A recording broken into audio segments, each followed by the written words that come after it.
Mesdames, Mademoiselles, Messieurs, bienvenue à Métro News. Voici les principaux titres qui seront développés aujourd'hui. Replâtrage du gouvernement de Fritz William Michel. 5 nouveaux ministres viennent intégrer le cabinet en remplacement de personnalités ayant remis leur démission. L'arrêté nommant ces nouveaux membres du gouvernement a été publié ce jeudi.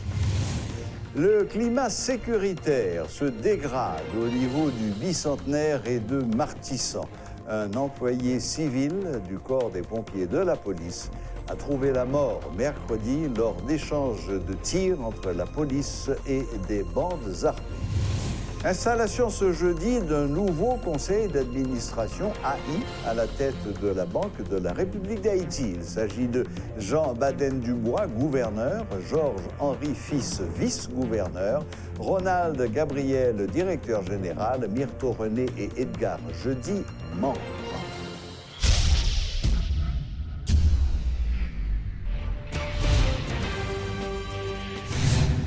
Un arrêté présidentiel nommant 5 nouveaux ministres du cabinet de Fritz William Michel, en remplacement de personnalités ayant remis leur démission, a été publié ce jeudi. Suivant les termes de cet arrêté, Claude Joseph est nommé ministre des Affaires étrangères et des cultes suite à la démission de Marjorie Alexandre Brunache. Françoise Moraille devient ministre de la Culture et de la Communication en remplacement de Pradel Henriquez. Marie-Lucie Joseph est nommée ministre de l'Éducation nationale. Manouchka Néré devient ministre de la Jeunesse et des Sports et Luce Curta Cassandra François est nommé ministre du Tourisme. Le Premier ministre nommé, Fritz William Michel, est toujours dans l'attente d'une invitation de la Chambre des députés en vue de la présentation de sa déclaration de politique générale.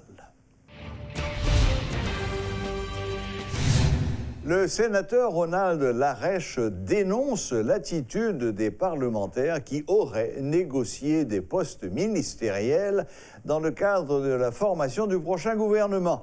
Parmi les 18 ministres nommés, 9 ont été choisis par des parlementaires, dont les ministres de l'Éducation nationale, de la Santé publique et du Tourisme. La Chambre des députés a négocié 6 postes ministériels, a-t-il ajouté. Le Parlement général a 9 ministres, 3 au niveau du Sénat, 6 au niveau de la Chambre des députés. Les abdis, le Sénat a 3 postes ministériels. Moi, je ne suis pas là-dedans. Je ne suis pas parmi les sénateurs qui ont négocié poste ministériel. C'est-à-dire que moi-même, jusqu'à présent, le gouvernement vient là. C'est eux-mêmes qui ont convaincu moi pour me connaître si je vote ou si je ne vote pas. Qui est-ce qui va ministre au Sénat de la Rèche? Bon, je ne sais pas qui est-ce qui va. Qui ministère? Qui 9 ministères? Le Sénat me connaît, d'après source digne de foi que je gagne, le Sénat gagne santé publique, il gagne éducation nationale, il gagne tourisme. Éducation changée.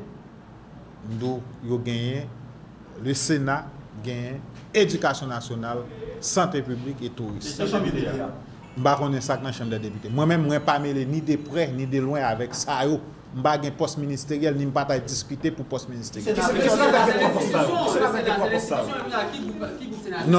qui groupe, je vais maintenant quête pour connaître qui groupe et tout le monde pour connaître qui groupe sénateur qui gagne, qui a négocié pour gagner un poste ministériel. Oui, je connais le Sénat. Alors, le Parlement général a 9 postes ministériels parmi 19 postes ministériels. Qui travaille de contrôle, le Sénat a fait, l'elgé moun ni mettez. Ah non, c'est ça que fait nous-mêmes, moi-même, pas mêler là-dedans. Parce que nos conditions pareilles qui travail de contrôle ou pas le café sur un gouverneur pendant ce temps, c'est vous-même qui mettez. Vous devez mêler sénateur? Non, pas habitué mêler, ou qu'on j'entends de la rèche mêler, ni n'a mettez mon directeur général, ni n'a mettez mon dans des postes ministériels. Ça tout dit gouvernement. Est-ce que ça veut dire que le gouvernement passe bien vite? Ah, je ne connais ça. C'est un point d'interrogation parce que moi-même, j'ai beaucoup de conviction, beaucoup de force. Ni beaucoup dit ma voter, ni pas voter. Alors que sur instruction du président de la République, confirmée par le nouveau directeur général de la police, M. Normil Rameau, la lutte contre l'insécurité est devenue la priorité des priorités, la situation à Martissant et particulièrement au village de Dieu ne cesse de s'aggraver. Hier, des tirs nourris ont été échangés entre les gangs d'un côté et la police de l'autre, au point qu'un employé civil attaché au service des pompiers de la police a perdu la vie. Pour faire le point sur cette situation et ce qui se passe actuellement à Martissant, nous avons avec nous ce soir le porte-parole de la police nationale, M. Michel-Ange Louis-Jeune. Bonsoir, M. Louis-Jeune. Bonsoir Serge, et nous saluons toute l'équipe et nous saluons téléspectatrices, téléspectateurs, auditrices et auditeurs Radio-Télé Métropole. Bonsoir, M. Louis-Jeune, et merci en pile de ce que vous avez accepté et passé un petit moment avec nous dans Métro News. Alors, première question que je voulais poser, et monsieur le porte-parole, c'est est-ce que d'après vous, ça fait Martissant hier, est-ce que c'est une provocation que messieurs Gagnon est fait pour, comment on t'a dit ça, pour montrer à la population que c'est eux même qui sont le chef en bas, ou bien est-ce que c'est la police qui commençait à frapper eux? Bon, avant juste moi répondre à la question là, Serge, et quitter rapidement informer l'opinion publique là qui s'est passé effectivement hier, puisque en pile mon a dit et c'est un policier, mais information que nous gagnons pas dit ça c'est un policier. Ce qui s'altère c'est que c'est un employé civil et c'est Jean Fritz et qui fait 15 août 1983 qui a travaillé dans le service pompier la police là. Il était au nombre de 6 à 7 et dans un fourgon pompier la police. Et le bandit est attaqué à proximité et EDH et sous bicentenaire. Et en dépit d'efforts que l'unité IDMO qui était dans la zone était consenti pour essayer de sauver la vie et Fritz, bon, malheureusement, il était mortellement atteint. Mais c'est avec un pile diligence, avec un pile effort, que l'unité IDMO qui était sur place, est rentré dans l'échange de tirs. Et avec Bandio pour être capable de sauver la vie et 6 autres à 7 autres monde qui étaient dans le fourgon ça et qui permettent que yo été évacué et aussi et récupérer matériel roulant qui était en possession yo. Alors nous-mêmes nous pas du côté de la police nous pas prendre pour une provocation et nous prendre pour un phénomène qui a développé qui prend le large et à travers tout le pays mais plus précisément et dans l'entrée sud capitale là et dans certains autres départements comme l'Artibonite et que la police lui-même de côté PAL l'a redoublé d'efforts et l'a multiplié et dispositions de sécurité que le prend, dispositions de prévention et que le prend, l'a collaboré et davantage avec l'autre acteur qui impliqué dans la production question sécurité dans le pays et pour permettre que les potés ont une réponse efficace qui répondent à attentes et population et que la population est capable de vivre vaquer à activité dans les meilleures conditions de sécurité, Serge. Oui, parce que population pour diable, c'est relais après les amoués. Est-ce que dans cette situation ça, nous-mêmes dans la police là, nous remarquons que population, journée jodi a ou yo plus voulait collaborer avec la police pour finir avec affaire de gang qui a martyrisé zone. Certainement Serge, puisque population, on a parlé de population, on a parlé de tout le monde qui fait partie et société puisque c'est quelle que soit catégorie sociale et que l'État est capable de trouver, les capables victimes. Et statistiques là pour prouver que c'est toute catégorie et qui est victime de problèmes d'insécurité qui gagnent dans le pays. Donc, c'est assez important pour montrer que y a une synergie entre différents acteurs et toute entité qui est dans la société pour permettre la grande majorité de société qui veulent vivre et dans la norme, qui veulent respecter la loi, qui veulent gagner vie honorablement, pour capable arriver faire, pour mettre hors d'état de nuire et minorité qui décide de faire des ordres là, qui comprennent eux-mêmes pour gagner vie c'est dans des ordres, ou bien c'est empêcher et l'autre monde arriver à vaquer et librement activité pour nous capable mettre hors d'état de nuire. Et c'est dans ça Serge, si vous permettez-moi, et matin dans Santo, tu as gagné 2 bandits qui t'a opéré et dans zone là côté où t'a rançonné population, côté où t'a demandé au cob et côté où t'a campé tout chauffeur qui était dans le transport public là pour t'a demandé l'argent et c'est heureusement tu as une patrouille et de police qui était sorti dans sous commissariat Caso qui était arrivé et à bon moment et qui était intimé monsieur l'ordre pour te procéder à arrestation mais monsieur même il a décidé et tirer sur patrouille police là et dans échange de tirs et malheureusement tous les 2 bandits ça yo mortellement et atteints de projectiles et ça qui est plus surprenant dans tout ça c'est que les armes qui étaient en possession et monsieur Sayo c'est un arme policier et du nom de Watson qui le 8 décembre 2018 que était dans un barbershop côté il t'a fait chevelu et que soudainement bandit a envahi barbershop ça et il a tué Watson et il a emporté arme de service et arme de service ça c'est lui-même et que patrouille police là arrivé joindre dans mes 2 bandits ça qui mortellement atteints de projectiles Serge. Eh bien. Bon, OK, on fait outil back en arrière, j'avais qu'on dit qui genre et affrontement t'es commencé hier. Qui ça qui t'est fait qu'à un certain moment policier avec gangsters t'es commencé à tirer une sous l'autre hier dans zone Martissan, dans zone Village de Dieu. Quel a été le point de départ? Alors, patrouille qui est employé, qui est victime là-dedans, et yo même yo pas de question, soit après l'arrêter la police, et soit parce que eux même sont une unité spécialisée et qui occupent essentiellement des questions d'incendie. C'est seulement le gain incendie. Donc c'est le camion ça, c'est le bandit qui a attaqué le camion ça que la bataille a commencé. Justement, c'est le bandit qui a attaqué fourgon et pompier ça qui était plusieurs employés et là-dedans à ce moment-là unité Udmoyo et ils étaient venus en renfort et non seulement pour être capable et contrecarrer et action que bandit ça a été commencé mais aussi et pour être capable d'essayer d'évacuer plusieurs employés ça qui étaient dans une situation difficile et aussi récupérer matériel roulant qui c'est propriété de la police là que monsieur yo était menacé pour être incendié et pour raison pas yo. Et donc c'est comme ça a été commencé et c'est comme ça malheureusement j'en me suis expliqué là tout à l'heure à Serge et que employé civil là lui-même était arrivé et perdu la vie. Mais est-ce qu'il y avait eu des morts du côté des gangsters hier?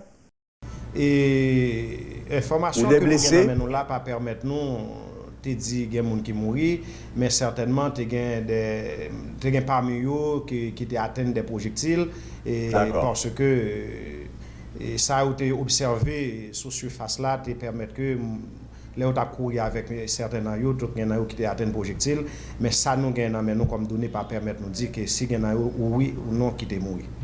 Très bien. Bon, et monsieur Michel-Ange Louis-Jeune, et Mbaka Kito Ale Samba Foti Tounen, et sur la cérémonie de passation de pouvoir entre directeur Michel-Ange Gédéon et directeur Normil Rameau, tout pays a parlé des discours que ces 2 directeurs généraux ont tenus, et en particulier directeur Gédéon, qui était shooté très fort, qui était voulu monter des accusations d'Acadie extrêmement violentes, et non seulement contre les policiers eux-mêmes, les traités de tout nom, de traîtres, etc., mais également sur les politiciens. Parce que là, le déclare que vrai bandit, c'est pas ça que nous connaissons, mais c'est ça qu'a pour les gros cylindres avec veste sous et cravate dans couillot, ce sont des accusations très graves. Alors, qui j'en nous-mêmes, dans l'institution policière là, nous t'es vive passation de pouvoir ça entre messieurs Gédéon et Rameau. Bon, écoutez, Serge, c'est que mandat d'un directeur police dans l'institution, c'est 3 ans. bon, et directeur Gédéon, il fait mandat arrivé à terme, et que dans plus haut niveau de l'État, il n'a pas décidé de reconduire lui. Et le directeur a venu avec toute élégance, il fait discours, il dit ça le senti, et il dit ça a traversé pendant la période mandat, et il parlait de ça accompli dans le cadre de travail pendant 3 ans. Et directeur nouveau directeur à tout, lui-même, il est venu avec un discours rassurant, et il est venu avec un discours côté, il demandait pour toute unité en dedans institution policière là, pour tout le monde mettre la main à la pâte et pour mettre à pied d'œuvre depuis le jour de son installation pour que l'institution soit capable de garder de l'avant et pour l'institution capable d'attaquer les problèmes et cap gangrène la société qui c'est problème insécurité et son façon que pour arriver et combler attente et population pour permettre les populations et vaquer à activité dans les meilleures conditions de sécurité, d'autant plus que nous n'avons en circonstances côté à quelques jours, du moins à quelques semaines, ça va être la réouverture des classes et parents élèves étudiants il y a besoin d'un climat serein et un climat de sécurité pour être capable de reprendre l'école et à secteur d'affaires là pour à secteur commercial là pour être capable occuper à activité commerciale et c'est ça et qui préoccupation et nouveau directeur pour l'instant et c'est ça que les véhiculer comme message et c'est ça toute unité et en dedans et police là dans toute juridiction qui concerne recevoir comme instruction pour être capable de garder et comment être capable d'attaquer problème insécurité et gangréner société pour l'instant. OK, d'accord à 100%. Et M. Louis-Jeune, bon, malheureusement, ce n'est pas exactement perception que nous-mêmes, spectateurs, nous avons gagné de passation de pouvoir. Ça, nous avons quand même vu 2 chefs, surtout anciens chefs là, qui étaient shootés très fort sur ses propres troupes. Et donc, l'orgon chef qui donc les chefs ou bon monde qui sont des traîtres et attention, veillez-vous, pas faire monde confiance. Et pour la population, c'est un discours qui j'aime dire ça, c'est un discours contingent inquiétant. Et pour ça, me demande qui j'en nous-mêmes dans la police là, et nous t'ai interprété et parole de directeur Gédéon. Mais bon, et je comprends tout qu'en tant que porte-parole, et ou qu'on certaines obligations de réserve, ou pas qu'à dire n'importe qui ça, mais ou dis-nous, sortez gain pour dire-nous, et moi, remercie de ça. Est-ce que vous avez un dernier mot, tu as un dit sur la question? Moi, remercie tout, M. Serge, et nous encore une fois lancé une invitation à la population pour venir en appui et à force de l'audio. Et nous lançons aussi invitation à tous les autres acteurs et qui impliqués dans la production question de sécurité et en Haïti parce que la police pas seule entité et qui est capable de résoudre des questions d'insécurité en Haïti vu que questions d'insécurité tant en Haïti qu'à travers l'autre pays il y a un aspect multidimensionnel donc la police là lui-même pour englober dimensions qui concernent là mais l'autre acteur autour yo même yo un rôle pas pour jouer et mais l'important c'est que l'administration qu'on y a là, il prend question ça et il vraiment pointer question ça du doigt et que la va le mettre tout en œuvre et pour permettre non pas dire pour éradiquer définitivement question ça puisque l'insécurité il y en aura toujours mais l'important c'est ça le faire c'est mettre tout ça qu'il doit mettre en œuvre pour permettre la population et vaquer à activité. Eh bien, M. Michel-Ange Louis-Jeune, merci infiniment de ce que vous avez répondu à l'invitation nous pour venir parler d'abord sur ce qui s'est passé hier dans la zone Martissan avec Village de Dieu et de ça, nous-mêmes, dans la police, là, nous décidons de faire à partir de instructions du président de la République là, et confirmation par M. Rameau que, à l'heure actuelle, la lutte contre l'insécurité est la priorité des forces de police. Merci beaucoup et bonne fin de journée. Merci Serge et à la prochaine. C'était Michel-Ange Louis-Jeune porte-parole de la police qui faisait le point sur les événements d'hier à Martissant, événement au cours duquel un employé civil attaché au service des pompiers de la police a perdu la vie dans une attaque. C'est ce qui avait déclenché cet échange de tirs entre la police et les gangs de cette zone. Des résidents de la commune de Carrefour ont organisé ce jeudi une marche pacifique pour dire non à l'insécurité qui prend de l'ampleur au niveau de Martissant. Alors qu'à l'origine, seul un sit-in était prévu face à la marine haïtienne vers 9h, quelques dizaines de citoyens se sont mis en marche. Ils étaient accompagnés par le maire de la commune, Jude-Édouard Pierre, ainsi que par d'anciens édiles et des leaders religieux. Ce mouvement pacifique s'est déroulé sans incident en présence de la police. Évidemment, la circulation des véhicules a été paralysée suite à cette marche.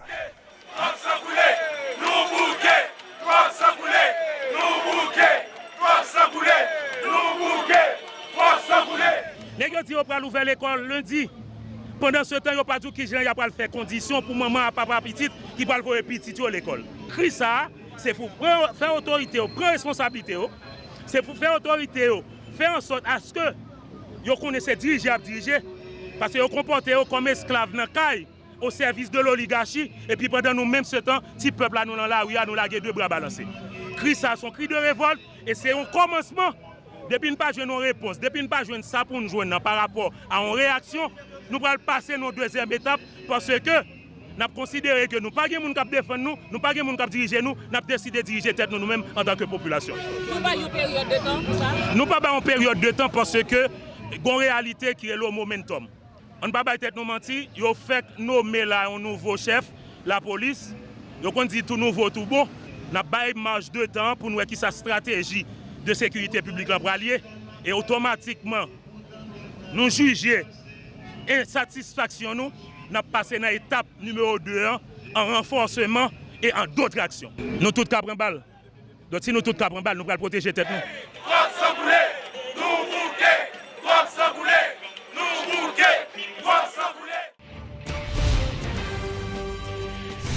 Plus de 8 mois après les événements survenus à La Saline, les habitants de la zone continuent de réclamer justice. En conférence de presse, le directeur exécutif du Réseau national de défense des droits humains, Pierre Espérance, a qualifié ce jeudi de, citation, « massacre d'État » les événements meurtriers qui ont eu lieu en novembre 2018. Les avocats du collectif des défenseurs des victimes de La Saline, de leur côté, déplore le laxisme des autorités compétentes dans ce dossier. Suivez ce reportage de Rudolf Pierre-Louis et Claude Désir. Ils sont nombreux à dénoncer les actes de violence enregistrés à La Saline. Des mois après, les habitants de cette zone ne savent toujours pas à quel saint se vouer. Victime de ces circonstances tragiques, cette quadragénaire raconte une séquence de films d'horreur. Gon petit, yo tué petit là. Dans la caille, yo Rachel, yo boule caille. Kounya sou paraît La Saline pour état peuple à vivre là-dedans. C'est pas côté pour pousser t'arrêter. Obligé que peuple là rete là-dedans. Nous dans la boue, nous dans de l'eau. Bon kon qualité chien, excusez-moi mes amis, kon qualité chien. Parce que yo pas ka tirer chez yo fait chez yo tourner albinos. M'a besoin pas là pour nous même qui mou. Plus de 8 mois depuis, le tableau est toujours le même. Hommes, femmes et enfants qui ont abandonné leur maison sont toujours sous le choc. Une situation que déplore Pierre Espérance du RNDDH qui croit dur comme fer à une implication étatique dans ces événements meurtriers. Et c'est l'État dans plus haut niveau, exécutif là, et gouvernement qui utilise gang pour aller massacrer la population de La Saline. Et pour qui ça a massacré la population? C'est parce que La Saline représentait une zone de résistance dans la mobilisation. Et comme autorité pas de contrôle zone, eh bien, yo prend bandit, yo bay zam, avec l'argent, il y a massacre population. Des affirmations que corroborent les avocats du collectif des défenseurs des victimes de la Saline. Selon eux, les autorités font obstacle à ce que lumière soit faite sur ce dossier. Sonel Jean-François, avocat au barreau de Port-au-Prince, explique. Donc ça, c'est un premier obstacle, comme quoi les grands comité de l'État, ils n'ont pas qu'à poursuivre, il faut l'autorisation président. Ça, c'est pas droit du tout. Le deuxième obstacle, c'est décision que pour récuser la juridiction. Le troisième obstacle, c'est immixtion parquet Port-au-Prince dans le dossier ça. Les victimes ont la mine des mauvais jours. Chez des amis proches ou sur les places publiques, les riverains de la Saline qui n'habitent pourtant qu'à quelques mètres de plusieurs institutions étatiques ont semble-t-il perdu espoir. Alors que le temps passe, rien de concret n'a été fait jusqu'ici en leur faveur. Jacques Céus Joseph du BODDH déplore le désintérêt des autorités. C'est à partir de 13 là, depuis même là ça, Vanan ouvert la Saline. 13 novembre, massacre a commencé. 13 mars, la Saline encore. Groupe dans Chabon a débarqué la Saline. Ils ont tué plus que 6 personnes la Saline. 13 mars, 13 avril, ils ont débarqué la Saline encore, plus que 8 personnes mourent la Saline. Et puis depuis lors, comme si son van qui est ouvert, puisque il y a impunité, et nous connaissons impunité engendrée, récidive, et les gens qui connaissent, ils n'ont pas gagné rien qui arrive. La justice est une pour tous, rappellent les avocats du collectif des défenseurs des victimes de la Saline. Ils se disent prêts à aller jusqu'au bout pour que la lumière jaillisse sur les événements qui ont eu lieu dans cette zone en novembre 2018. Rodolphe Pierre-Louis pour Télémétropole. Un nouveau conseil d'administration d'intérim a été installé ce jeudi à la tête de la Banque de la République d'Haïti. Il s'agit de Jean Baden Dubois, gouverneur, Georges-Henri Fils, vice-gouverneur, Ronald Gabriel, directeur général, Myrto René et Edgar Jeudi, membres.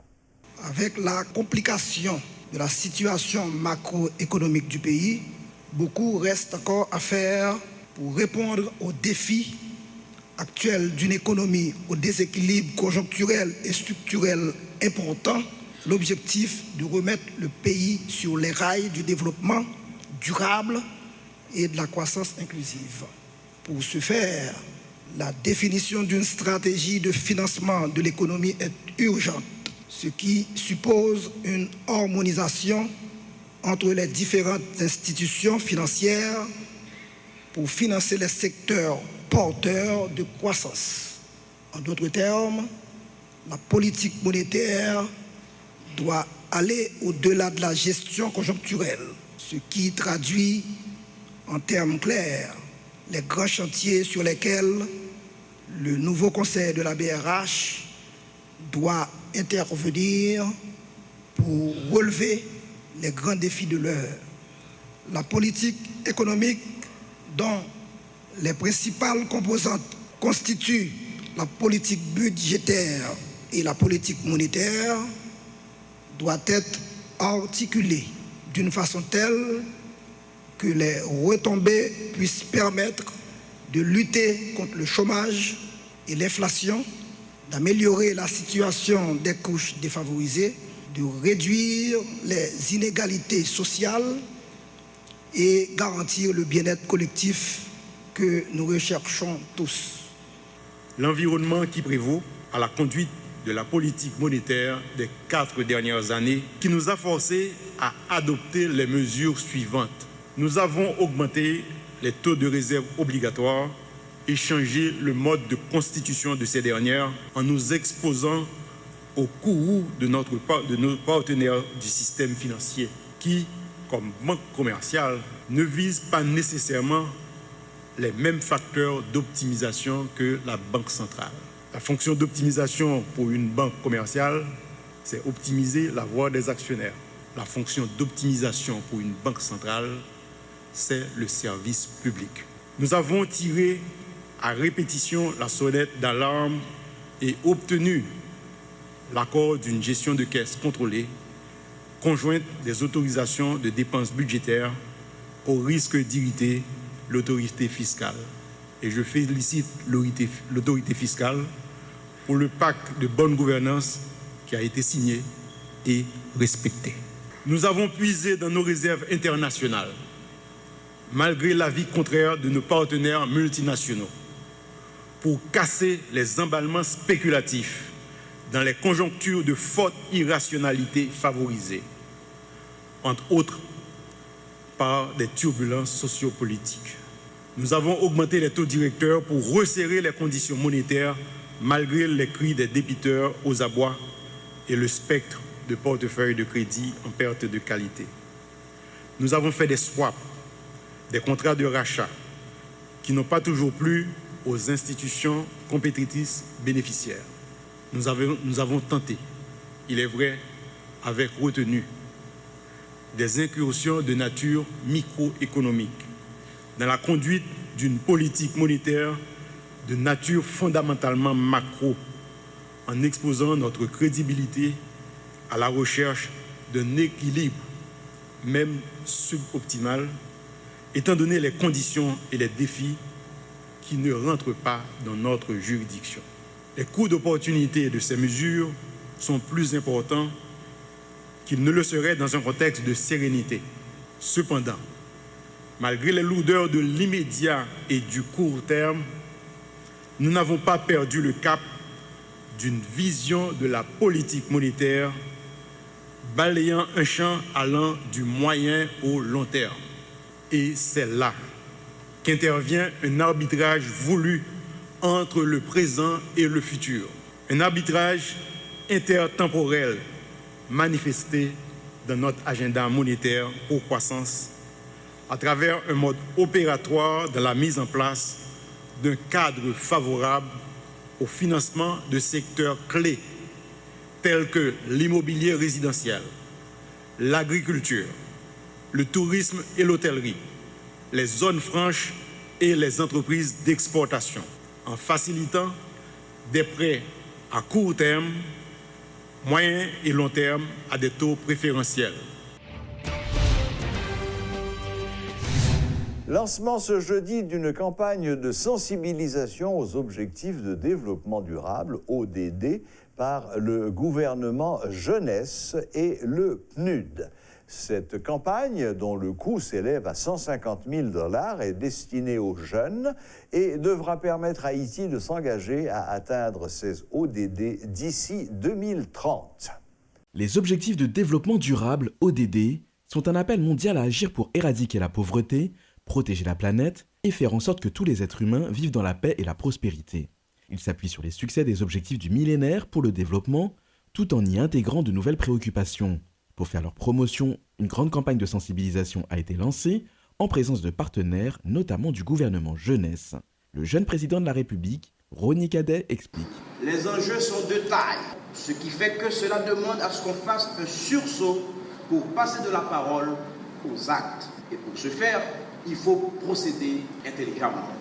La sensibilisation apparaît comme une option idéale et par l'intermédiaire des 22 jeunes ministres du gouvernement jeunesse d'Haïti, des 33 jeunes délégués régionaux, des 27 jeunes ambassadeurs plénipotentiaires, des 119 jeunes députés et 30 jeunes sénateurs du Parlement jeunesse, nous allons vers les populations, particulièrement les jeunes, pour les rencontrer, les éduquer, les former et les informer, parce que cette sensibilisation va faciliter l'adhésion de la population à ce sujet, puisqu'on aura la possibilité de l'aider à comprendre que les objectifs de développement durable ne sont pas que des mots. Éradication de la faim, sécurité alimentaire, éducation, énergie propre, justice sociale, équité hommes et femmes, bien-être, 17 objectifs interdépendants ont été répertoriés. Le PNUD a été un partenaire incontournable dans cette campagne. Sa représentante, Marie-Pascale François, souligne qu'elle devra toucher le plus grand nombre. Pour vulgariser les ODD, les jeunes sont une force motrice indispensable. Que d'ici 2030, nous avons essayé, fait tout ça nous capable pour nous atteindre l'objectif. Donc, nous avons cité quelques là-dedans, c'est réduire l'effet changement climatique, réduire la pauvreté. Une série d'objectifs que chaque jour nous vivons avec la situation actuelle, toutes ces actions nous, maintenant, qui pourra le faire nous avancer vers ODD et Haïti tant que l'autre pays pour le gain pour eux et un rapport sur ça. Les jeunes sont souvent utilisés pour assurer le succès de campagnes et de programmes en tout genre. En ce sens, on peut se demander si le gouvernement jeunesse aura le pouvoir de réellement changer les choses? La chargée de mission du PNUD répond. Nous déjà nous connaissons que jeunes c'est eux mêmes qui ont grand apport au capoter dans la question changement. Nous intégrer dans toute activité nous faire, nous capitaliser sur eux pour nous réaliser un pile activité. Maintenant sur le plan politique, je regrette que jeune président jeunesse là pas là, il doit peut-être mieux bon information concrètement comment le ça, comment le cas et peut-être faire plaidoyer pour ça différent parce que c'est peut-être et comme ça, nous devons changer ça. Mais nous-mêmes, au sein du PNUD, nous faisons toutes et approches nous et activités nous et résultats nous viser et intégration jeune et implication dans toute activité nous fait. Il sera difficile d'atteindre ces objectifs de développement durable sans stabilité politique. Les deux sont étroitement liés. En ce sens, la croissance économique entre en jeu. Sans stabilité et sécurité, il est impossible de créer de la richesse. Présent lors de cette cérémonie de lancement, Kessner Farrell, économiste, illustre ses propos avec un exemple criant de vérité. Stabilité politique là agit sur le budget, il agit sur l'argent qui a entré comme mobilisation fiscale. D'ailleurs, il demande que ce n'est pas international, on ne peut pas financer tout l'objectif. Il faut que localement, vous augmentez capacité pression fiscale. Donc en ce sens, s'il n'y a pas de stabilité politique, ce sera difficile d'avoir des fonds dans le budget national pour poursuivre les objectifs. Après avoir raté les objectifs du millénaire définis par les Nations Unies, Haïti se lance vers les ODD et veut le faire savoir. Bien qu'insuffisante, cette campagne dont le budget est de $150 000 a le mérite d'inclure la jeunesse dans ce processus de sensibilisation. Voilà, la boucle est bouclée. Merci de nous rester fidèles et à la prochaine, même heure, même chaîne.